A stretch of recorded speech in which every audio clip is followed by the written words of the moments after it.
Well, Coach, it's been probably more than a year since you and I sat down. I mean, how's retirement been in that past year? It's been good. Enjoying a lot of things. Enjoying my family a little more since they're not in town, and I get to run and see them. And I'm starting to lose some of the gray, I think. So it's been pretty good. Things I miss, but things I don't.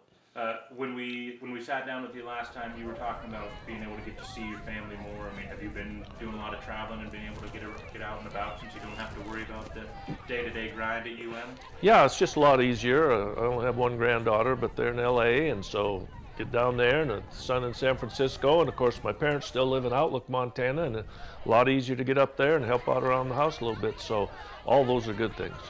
How about here in Missoula? I know you're a big-time golfer. You've been getting on the courses a little bit. Well, I'm not really a big-time golfer, but I took golf up again and play a lot. Got a great group of guys I play with. Thought I'd do better, but that hasn't happened yet, and I'll look forward to next year. Any good stories on the golf course yet? Well, Mike Marbett got a hole-in-one. He's one of our group we play in the mornings, and so got to witness a hole-in-one. I think I haven't had a hole-in-one. I did hit the green once, but it was fun to see that. Right. How about any good books, any good movies, anything else you're enjoying? Oh, some series that I've watched. Got involved. Hadn't watched any Game of Thrones, and then watched 7 seasons of that in about 2 days. Read some books, like historical fiction, and keeping busy enough. And of course, I get down and follow the Grizzly team still. So there's plenty to do. And I was going to ask about that. How much involvement? I know you're not there day to day, but how much does Coach Swain and that team maybe pick your brain every now and then? Do you get to talk to the team at all? Oh, I bump into them sometimes, but I pretty much it's not my deal anymore, and they're doing a good job, and it's fun to follow. I don't think I missed a home game last year. Don't know about this year with travel and how many I'll see, but fun to follow. Miss being around the young kids. I always said they keep you young, so I'm probably aging fast. Shannon had such a difficult first year with all the injuries and everything. I mean, what have you seen in her time there as far as her development as a head coach?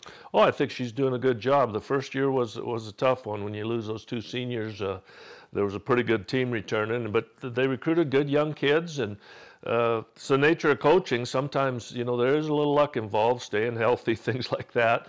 That's why coaches don't sleep well sometimes. You always have something to worry about. But so she's got a fun group, and they play hard, and caught their exhibition game the other day. I think they're going to be pretty good. How hard is it for you to sit up in the stands? Are you muttering under your breath or anything like that? I did a little bit to start with, but I don't anymore. I've been able to. It's hard, but the thing that wears you out over the years is all the emotional involvement, and I've tried to just not be emotionally involved. Like I said to start with, I take a charge somebody and stuff, that, but not really anymore. I just pull for them. So you've successfully transitioned from ex-coach to fan now. I really have. It was a good run with a lot of great kids, and enjoyed the heck out of it, but I'm finding there's some other things in life that I can put more attention to that are important, and I have no regrets. Now that you have had a few years to maybe reflect on and think about it, what's some of the biggest takeaways from your time as the coach of the Lady Griz? Well, I just think I feel real fortunate. I just said a little bit ago, there's a lot of luck involved, and I had a lot of good players. We won some championships with a shot here, a shot there, and things like that, and you just feel fortunate about that. But the main thing is, and the most important thing was, I really enjoyed all the ladies I coached. They were fun to be around. They were great competitors. Whether we won or lost, I think it was it added a lot to my life. With the athletic program at UM, there's a ton of success, whether it's with men's basketball, the women's soccer team, softball teams, volleyball's on the upswing. How much fun is it just to be able to kind of sit back and not be right in the middle of it, but be able to watch that and enjoy that success from the inside? It's really fun to follow. There's some really good people down in our athletic department, and really good coaches, and you know, they've fun. You know, softball's been fun to watch grow. I grew up playing fast pitch softball and watching that program in a beautiful place there. And look what soccer did this year. And this is the nature of sports. You're going to have some times where you feel great, and there's going to be disappointments. That is what it's all about. And I think there's people down there that are leading things in the right way. And it's not all about whether you win or lose. That's for sure. And I think they're definitely doing a good job. We're recording this the day before Cat Griz. What is that weekend like for the other coaches, the non-football programs at Cat Griz? Well, it's exciting. I mean, you used to want to have recruits in that weekend because it's a heck of a thing. Unfortunately, a lot of times we were on the road because we've already started our season, so you're getting scores. You can pick something up now, but it used to be you're following Game Tracker or something, trying to keep up the scores. It's just exciting. The thing about in Montana, which we had lots of Montana kids, they have lots of Montana kids from all over the state. People are interested. And I think it's a healthy thing. I don't want it to ever be not healthy. You know, they have good kids, we have good kids. You want to have the bragging rights thing, but it's the experience for the athletes that compete in it is the main thing, and it's just a lot of fun. You obviously worked alongside Coach Bobby Houck for a while when you guys were both at UM.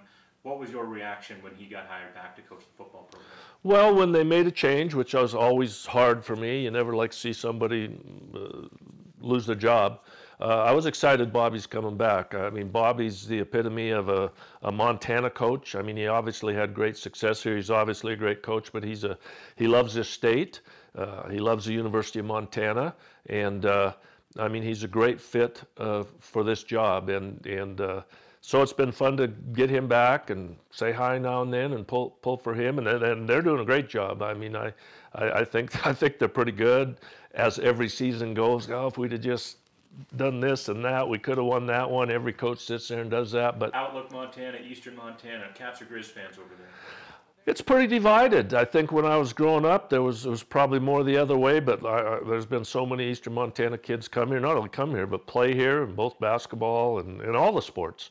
So it's pretty even, and I think it's probably that way most way around the state, and so that's what makes it such a huge rivalry. You're far enough removed now. Was there ever a time before you were a Griz that you rooted for the Cats? No, but you know, when I was growing up, interesting, there wasn't, almost where we grew up, there was the Western Montana and Eastern Montana. You didn't even follow that close. Missoula was a big city when I came here. It was like, oh. And so it wasn't, I don't think followed that close at that time over there, and but certainly for a lot of years, it's been that way.